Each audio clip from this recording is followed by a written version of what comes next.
यहाँ पे आते हैं दिहाड़ी करने। कई माँ बाप उनके बच्चों को खुद इस जेल में फेंक के जाते हैं ताकि उनका बच्चा जिंदगी में एक सक्सेसफुल दिहाड़ बन सके।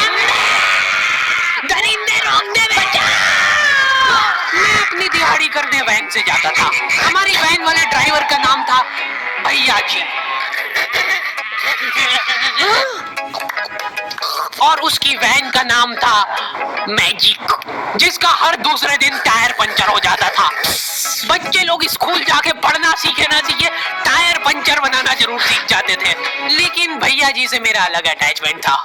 उनसे मेरे को दिल से नफरत थी। ये आदमी सुबह 5 बजे आके मेरे घर के सामने हॉर्न बजाता था। अरे भैयू, ओए भैयू, जल्दी से तैयार हो जा बेटा, 5 मिनट में निकलना है फटाफट। 9 बजे का स्कूल है यार हमारा। लेकिन ये आदमी सुबह सबसे पहले आके मेरे को लेता था। उसके बाद हम 3-4 घंटे पूरे शहर भ्रमण पे निकलते थे। शहर के पूरे आखिरी कोने से बच्चे ले लेके आता था ये आदमी। जहाँ पे वैन जा भी नहीं सकती उधर कूदा कूदा के ले जाता था ये, और फिर टायर पंचर हो जाते थे। शाम पड़े वापस से हमको घर घर छोड़ के आता था ये। जिंदगी बर्बाद कर दी थी भैया जी ने मेरी। सबसे पहले लेते थे और सबसे आखिर में छोड़ते थे। लेकिन मैं फिर भी उसी वैन में जाता था क्योंकि चमेली भी थी। सबसे पहले सुनसान वैन में चढ़ के बस्ता अपने पास में रख के और फसर के सो जाता था। बाकी सारे बच्चे अपना बस्ता गोदी में रखते थे क्योंकि तुम्हारे बाप की वैन नहीं है। मतलब मेरे भी नहीं थी, पर मेरे ऊपर भैया जी को तरस आ जाता था कि बेचारा 5 बजे से आया है, तो वो सोने देते थे।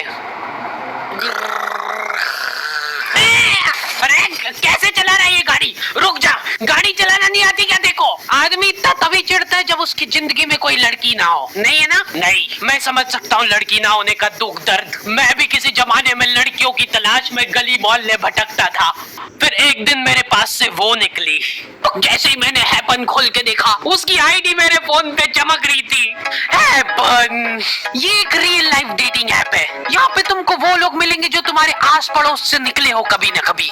100 किलोमीटर दूर रहने वाले लोगों से बात करके फायदा ही क्या जब तुम मिल ही ना पाओ। और अगर तुम्हारी घिनौनी शक्ल देख के यहाँ पे तुमसे कोई प्यार मोहब्बत नहीं भी करता है तो तुम फ्रेंडशिप तो कर ही सकते हो फिर भी।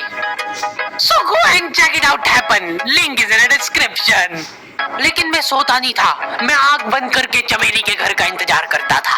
तो क्योंकि चमेली आखिरी में आती थी तो वैन पूरी पैक पुक हो रखी होती थी। बच्चे बाहर उबल रहे होते थे और मैं अपना बस्ता पास में रख के एक्टिंग देखो एक्टिंग। और जैसे ही वो आती थी, हड़बड़ाना नहीं, ऐसे टाइम पर हड़बड़ाते नहीं है कि फटाफट बैग उठाया और आओ इधर बैठो जल्दी। मत करना ये हरकत, भाग जाएगी वो।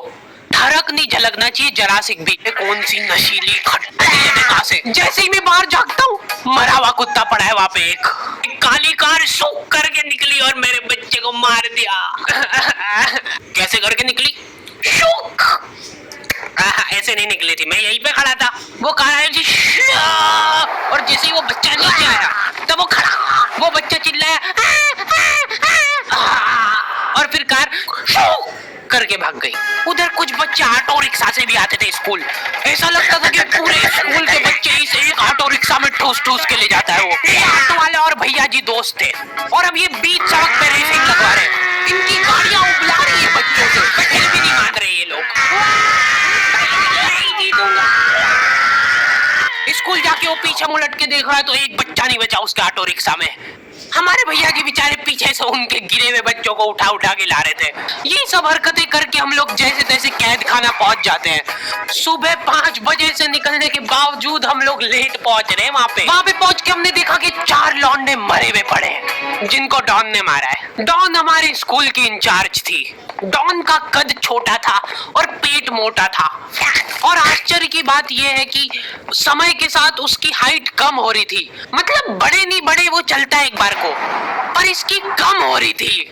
डॉन बहुत स्ट्रगल करके कार से स्कूल आती थी खड़े होके, क्योंकि बैठ जाए तो उसको सामने की सड़क नहीं दिखती थी। वो अलग बात है, खड़े होके भी पूरा नहीं दिखता था। हर रोज 2-4 कुत्ते कुचलते हुए आती थी वो। फिर मेरे को समझ आया कि रास्ते में जो कुत्ते दिखे थे वो डॉन इस कैद खाने में छत पे बैठी रहती थी स्नाइपर लेके।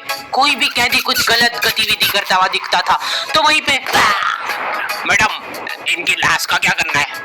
अरे ये तो आपको पता ही